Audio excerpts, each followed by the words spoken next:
चलिए आज की वीडियो की शुरुआत एक छोटी सी कहानी से करते हैं। एक बार एक घोड़ी के पैरों में नाल ठोकी जा रही थी। पास ही तालाब से निकली एक मेंढकी फुदकते हुए वहां पहुंची और उसने बोला कि मैं भी नाल ठुकवाऊंगी, घोड़ी की बराबरी करूंगी। कई बार समझाया गया, लोहार ने बहुत समझाया कि नहीं, ये तो घोड़ी के पैरों में ठोकने के लिए तो उसका पैर सख्त होता है। नहीं नहीं नहीं, मेंढकी अड़ गई कि नहीं, तुम नाल ठोको। बस फिर क्या था, लोहार ने मेंढकी के पैर पकड़े, नाल रखी और एक ही हथौड़ा मारा। बाकी परिणाम आपको पता ही है। नमस्कार, मैं हूं आशीष त्रिपाठी आपके साथ, और ये कहानी सुनाने का मकसद इसके पीछे मेरा ये था कि पाकिस्तान ईरान अमेरिका इजरायल युद्ध की मध्यस्थता करने की बातें कह रहा है।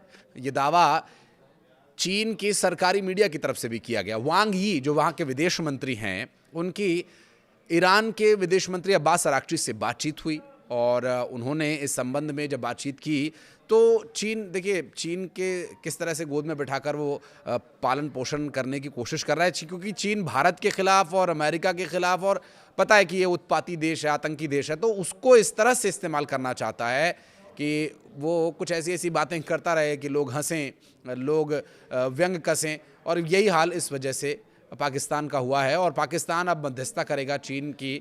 तो ये घोड़ी अगर नाल ठुकवाएगी तो मेंढकी भी नाल ठुकवाएगी, इस तरह की स्थिति यहाँ पर बनती दिखाई दे रही है। और अब ताज़ा हालात क्या हैं युद्ध के, वो मैं आपको बता देता हूँ।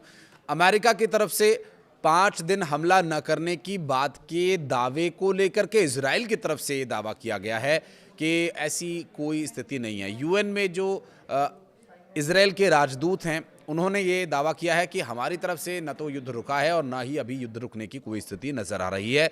हमले जारी रहेंगे, ईरान भी हम पर हमले कर रहा है, ये बात उन्होंने अपनी बातचीत में कही है। जबकि अमेरिका के प्रेसिडेंट डोनाल्ड ट्रंप का ये कहना है कि उनकी बहुत सही लोगों से बातचीत हो रही है। अमेरिका की उन लोगों से बातचीत हो रही है जो सही लोग हैं और वो युद्ध रुकवाने के लिए ललायित हैं, शांति स्थापित करने के लिए ललायित हैं। आपके ईरान की तरफ से जो भारत में राजदूत हैं ईरान के, उनका यह दावा है कि ऐसी तो कोई बातचीत हो ही नहीं रही है। अब इस वक्त चर्चा ये है कि युद्ध रुकवाने की मध्यस्थता करेगा तो कौन। दरअसल प्रधानमंत्री नरेंद्र मोदी ने जब एक पोस्ट डाला कि प्रेसिडेंट ट्रंप का फोन आया था और प्रेसिडेंट ट्रंप युद्ध रुकवाना चाहते हैं, क्योंकि प्रेसिडेंट ट्रंप को ये बात समझ में आ गई है कि ईरान के साथ पंगा तो गलत ले ही लिया है और लगभग अमेरिका की तरफ से युद्ध लगभग रोक भी दिया गया है। ये जो 5 दिन का समयावधि है ये और बढ़ भी सकती है। अमेरिका अब इस युद्ध में और ज़्यादा अपना नुकसान कराने की उम्मीद से जुड़ा हुआ जो मामला है, क्योंकि अमेरिका अब अपना और ज़्यादा नुकसान नहीं कराना चाहता है, क्योंकि उसे ये उम्मीद है कि जो होर्मुज का रास्ता है उसकी अगर गर्दन ईरान ने नहीं छोड़ी तो सांसें रुक जाएंगी और ईंधन की सप्लाई नहीं होने की वजह से ऐसी स्थिति बनेगी जो अमेरिका के लिए भी बहुत घातक होगा और पूरी दुनिया जो उसका दंश झेल रही है वो तो आप लोगों को हम लगातार बता ही रहे हैं। दरअसल वांग यी जो कि चीनी मीडिया के माध्यम से बता रहे हैं कि स्ट्रेट ऑफ हॉर्मुज सबके लिए खुला है, जहाज़ सुरक्षित तरीके से गुजर रहे हैं, लेकिन जो देश इस युद्ध में शामिल हैं उनके जहाज़ यहाँ से नहीं गुजर सकते हैं। अब ये जो सेंटेंस है, इससे अब आप अंदाज़ा लगा सकते हैं कि इस युद्ध में शामिल अमेरिका 5 दिन हमले नहीं करेगा, जिसका आज दूसरा दिन है। पहले दिन हमले नहीं किए गए और अब दूसरा दिन भी उम्मीद है कि शांतिपूर्ण तरीके से गुजरे, लेकिन इस बीच जो तस्वीरें सामने आई, इस बीच जो खबरें सामने आई, उसमें इजराइल की तरफ से ईरान के कई सैन्य ठिकानों पर मिसाइली हमले किए गए और जवाबी कार्रवाई भी ईरान ने मुंहतोड़ की है।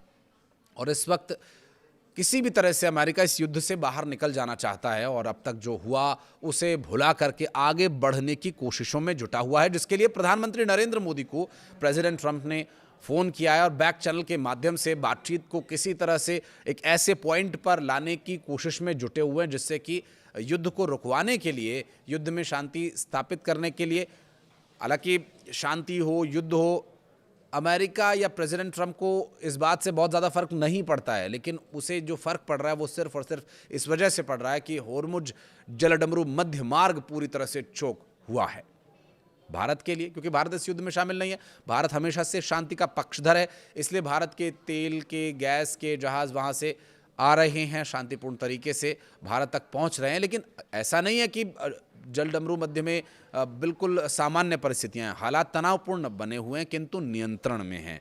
उन देशों को निशाना नहीं बनाया जाएगा जो वहाँ युद्ध में शामिल नहीं हैं। हाँ, जो किसी भी तरह से इस युद्ध में सहयोग कर रहे हैं या सीधे तौर पर शामिल हैं, उनके लिए ये स्थिति चिंताजनक बनी हुई है।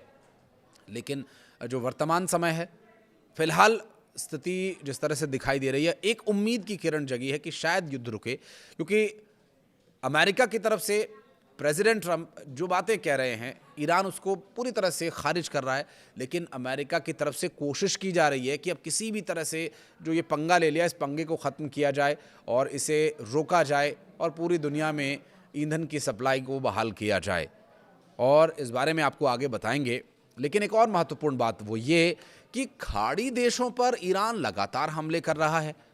खाड़ी देश पलटवार नहीं कर रहे हैं, जिसमें बहरीन, कुवैत, सऊदी अरब, कतर, ओमान और ख़ास करके संयुक्त अरब अमीरात जो यूएई है, जिससे निशाना बनाया गया है।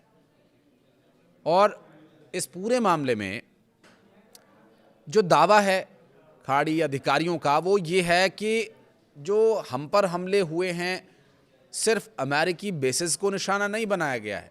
हमारे जो देश के अन्य क्षेत्र हैं जो कि सामान्य नागरिक के परिचालन के लिए एक्शन में है या संचालन में है, उनके लिए भी वो हमले घातक साबित हुए हैं, वहाँ भी हमले हुए हैं। लेकिन हम पलटवार इसलिए नहीं कर रहे हैं क्योंकि अगर हमने पलटवार किया तो फिर हम भी इस युद्ध में सीधे तौर पर शामिल हो जाएंगे। और देखिए, खाड़ी देशों में पैसे की माया जारी है और पैसे का बोलबाला है। वहाँ पर तेल बेचो एंजॉय करो की नीति चल रही थी, लेकिन ये अमेरिका के इन्वेस्टमेंट और अमेरिका की तरफ से वहाँ पर लगातार उन्हें सहयोग किए जाने के चलते अमेरिका ने कुछ कुछ अपनी शर्तें मनवा ली थी और वहाँ पर सैन्य ठिकाने बना लिए थे। अब वहाँ के जो शेख हैं वो तेल बेच बेच करके अपने ऐशो आराम की ज़िंदगी में मशगूल थे। उन्होंने इधर दिमाग ही नहीं लगाया कि ये अमेरिका यहाँ पर क्या कर रहा है। जब दिमाग नहीं लगाया तो उसका परिणाम उन्हें भुगतना पड़ रहा है। अमेरिका ने वहाँ सैन्य ठिकाने बना लिए। अमेरिका ने ये दर्शाया कि ये जो हमने यहाँ इन्वेस्टमेंट किया है, ये जो हमने तेल रिफाइनरीज में इन्वेस्ट किया है, जो जगह हमने यहाँ पर इस्तेमाल किया है, ये उनकी सुरक्षा के लिए हम अपने सैनिक तैनात कर रहे हैं। लेकिन जब हकीकत खुली तो फिर खाड़ी देशों में संकट की स्थिति बन गई।